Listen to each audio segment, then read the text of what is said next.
Morning. Good morning, Your Honor. Honors.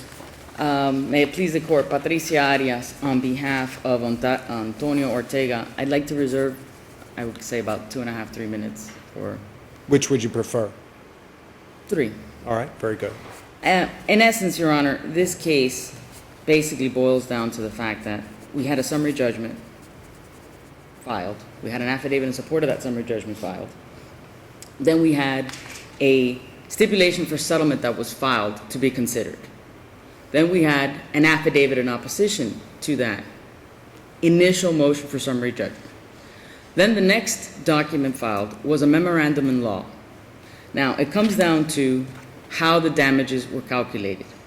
Because at the time that the motion for summary judgment was filed, which was 5 months before there was a settlement entered between one of the All co-defendants. right, where is a record document that sets out the amount that would actually be due? Where is the discovery that would show that their calculation of the judgment debt is incorrect? That's the interesting part, Your Honor. Their actual calculation of the debt in the initial affidavit that was filed with the motion for summary judgment 5 months prior to the stipulation for settlement with a co-defendant reflects accurate numbers. The problem lies is that when this is set for hearing, and we are entitled to file an affidavit in opposition, we say, we oppose, we basically can't calculate, you have filed a stipulation for settlement, there's nothing else with It's a it. stipulation for settlement with another party.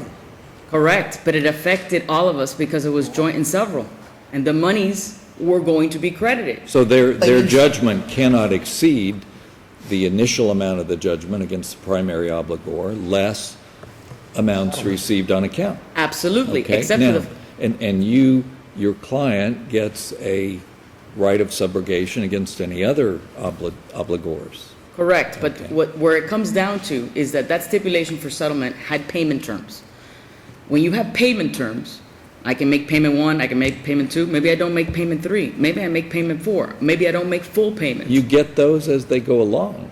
I mean, remember Celotex, think back to, and 1.510. Your problem is you've got to have something available to support your view that there's a particular amount of credit that is correct. Well, there is, Your Honor, because if you look at the terms of the stipulation for settlement, the terms of the stipulation for settlement had payments prior to the time of that summary judgment hearing.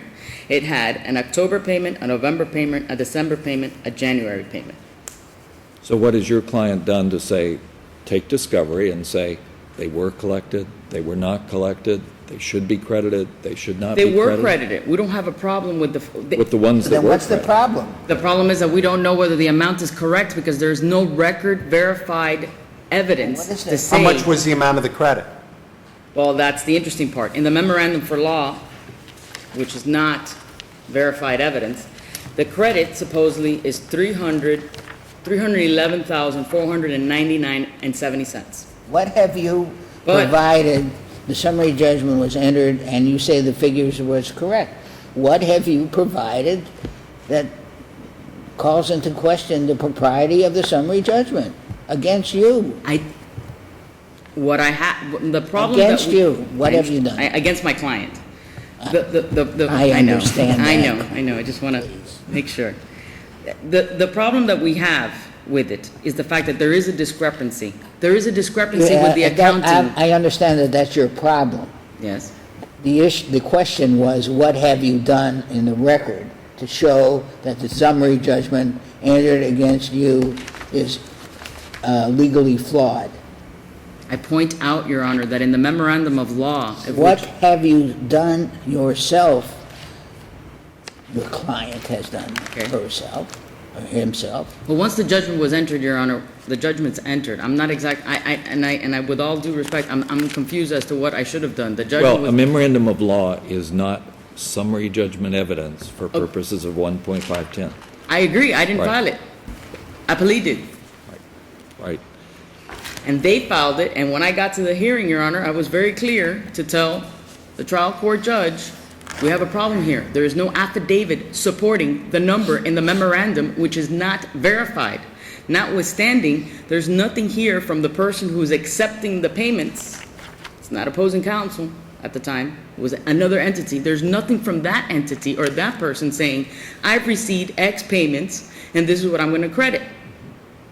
You didn't, but all you said was that you didn't know, you believe the total outstanding balance is incorrect, you do not know the exact amount, and you believe that there was a settlement for at least $500,000. What is, so what? We were entitled to those credits, and based on the memorandum of law, we were going to get the credits. My only argument at the time of the summary judgment, there's nothing that was even provided at the time of the summary judgment that was sworn to that says these were the payments that But were you made. received a copy of the stipulated settlement well in advance of the hearing, correct? Yes. Did you take any depositions, conduct any investigations, speak to any witnesses, or do anything else to verify the accuracy, legitimacy of those numbers in that stipulated settlement? No. Do you have any reason, is there any reason in the record to dispute the accuracy, reliability, or validity of those numbers? Yes. There is. There is an In the $11 record. yes, there's an $11 discrepancy in the record, of which I There's didn't a get what? credit. How much do you got? $11. $11. Hold on a second. How much you got? Oh, no, we. Other than the $11 No, no, discrepancy. yeah, it's $11, I'll, 75 cents? Okay, Okay. done. Other than the We need a $11, mediator. They'll work it out. But We don't, we don't need the mediator from that other case, oh, though. Do you as a wanna matter of reserve- fact, do you we wanna don't reserve? need, Yes, we Your don't Honor. need anything. No, that's In fact, we fine. don't, just one more question. Go ahead. The we creditor are in the important case. people. The We are creditor, important, this is a big court, look at that high ceiling, Look at the pictures. $11. the creditor in the case has not attempted to collect any amount from your client that is above No. No, the judgment as amount. reduced by the Correct. credits. Correct, Your Right. Honor. Okay, thank you. May it please the court, my name is Mark Burnett. I represent the appellate SunTrust Bank. The issues on appeal here, this is I call a procedural appeal. The underlying, the You can- procedural. If you'd like, you can feel free to rely upon the points that you raised amply in the answer brief, if you'd like, unless there are questions from the bench. You're more than welcome to rely on your brief, if you'd like to do that. It's an invitation. for I you if you'd understand, like. Your Honor. With that, I would be foolish to speak further. All right, very good. Thank you. Thank Ms. both of Arias, you. anything further? No. Thank you all very much. We are adjourned.